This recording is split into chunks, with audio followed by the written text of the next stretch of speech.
បាទហើយឥឡូវគាត់ជាជនជាតិបរទេសគាត់ឲ្យថតតាំងផ្លាកលេខរថយន្តរបស់គាត់ទេបាទរថយន្តរបស់គាត់មានផ្លាកលេខភ្នំពេញពីCC បាទ3110ពុតបាទប្រិមិត្តបាទនេះគាត់គឺមិននឹងជាជនជាតិបរទេសនឹងជាជនជាតិអីប្រិមិត្តបាទនេះជាព័ត៌មានបឋម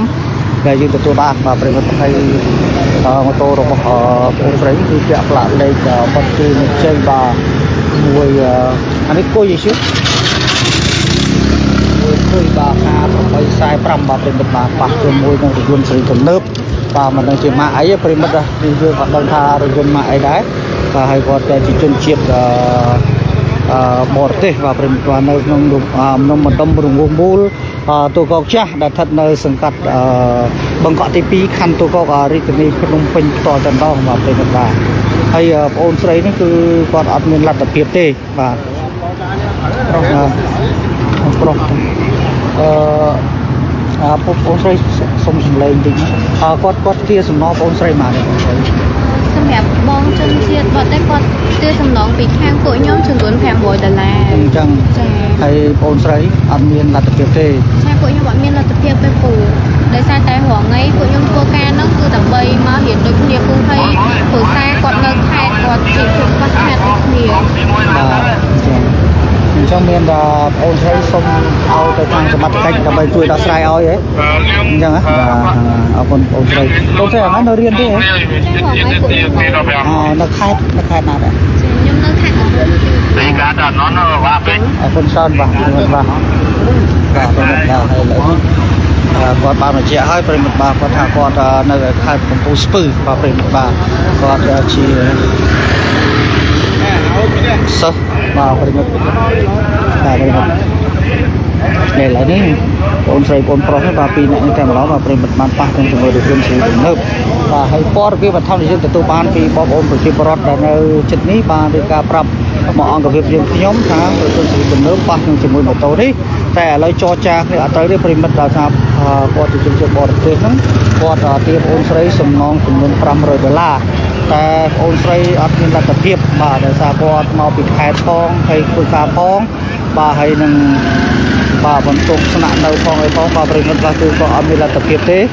បាទឥឡូវនេះបាទគាត់មានតែពឹងផ្អែកទៅបងសមត្ថកិច្ចហ្នឹងហើយឃើញទៅបងប្រិមិត្តបាទនេះបាទប្រិមិត្តបាទហើយបាទ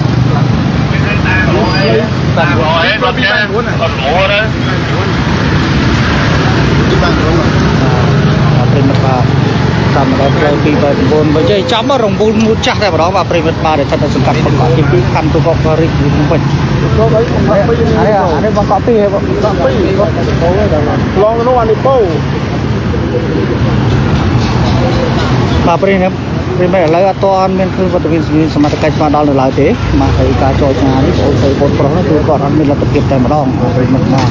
ហើយស្រាវជ្រាវទំនើបនោះមិនដឹងជាម៉ាកអីទេប្រិមិត្តយើងអត់ដឹងថាឡានម៉ាកអីទេបាទយើងអត់ស្គាល់ម៉ាកឡានអត់ដឹងថានៅពាក់ផ្លាកលេខភ្នំពេញ 2cc បាទ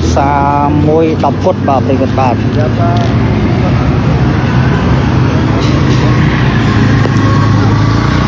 ហើយនៅវិទ្យាស្មលនេះបានមកហើយកាន់តែអាត្រៀតណាស់ហើយបាទហើយបងប្អូនប្រជាពលរដ្ឋគាត់ធ្វើដំណើរទាំងទៅទាំងមកបាទច្រើនកកតែម្ដងបាទប្រិមិត្តបាទហើយនេះប្រិមិត្តហើយនៅនេះអត់ហើយជាបន្តិចទៀតសមត្ថកិច្ចមកដល់ហើយប្រិមិត្តបាទហើយមិនต้องរង្វង់ចាស់រង្វង់មូលចាស់នេះឥឡូវនេះគឺមានបញ្ហាគ្រោះចរាចរណ៍តែម្ដងមកប្រិមិត្តបាទពីមុនរង្វង់មូលតែឥឡូវនេះហើយព័ត៌មានបឋមយើងទទួលបាននេះប្រិមិត្តបាទខ្ញុំសូមជម្រាបបងប្អូនវិញបន្តគាត់ជាជនជាតិបរទេសពីណាទេមិនដឹងជនជាតិបរទេសអីទេបាទហើយទៅបងអូនស្រីពីរនាក់គាត់បានប៉ះជាមួយនឹងបាទរថយន្តបាទប្រិមិត្តបាទហើយឥឡូវនេះបងប្អូនប្រិមិត្តបាទផ្លូវនេះជាផ្លូវបំបែកជា4បាទជា4ជា5តែម្ដងបាទប្រិមិត្តបាទបំបែកជា4ជា5តែម្ដងហើយនៅកន្លែងនេះបាទតែងតែប៉ះគ្នាជារឿយៗតែម្ដងបាទហើយនៅគណៈពេលនេះគាត់កំពុងតែធ្វើការចរចាគ្នាប្រិមិត្តបាទចរចាគ្នាបាទចរចាគ្នាតែម្ដងបាទហើយដល់អត់ត្រូវប្រិមិត្តរងចាំសមត្ថកិច្ចហើយបងសមត្ថកិច្ចបាទ ព័ត៌មានបឋមប្រិមិត្តបាទមិនដឹងជាឌីប៉ូសង្កាត់ឌីប៉ូមួយឬក៏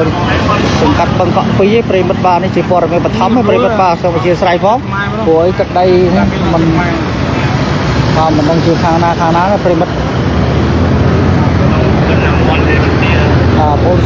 បងប្រុសបងស្រីនេះគឺគាត់ធ្វើដំណើរពីវត្តទេពវ័នមកបាទបត់ទៅឡើងទៅស្ពានអាកាស5មករាមកដល់ចំណុចផ្លូវ8/9នេះគឺបានប៉ះជាមួយនឹងរថយន្តស៊ីទំនើបតែម្ដងបាទប្រិមិត្តបាទបាទ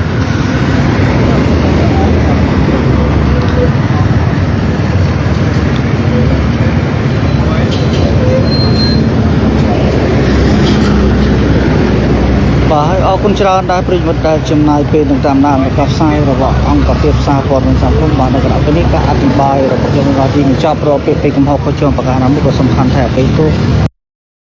ដល់រូបសម្បត្តិសូមអរគុណសូមជម្រាបលា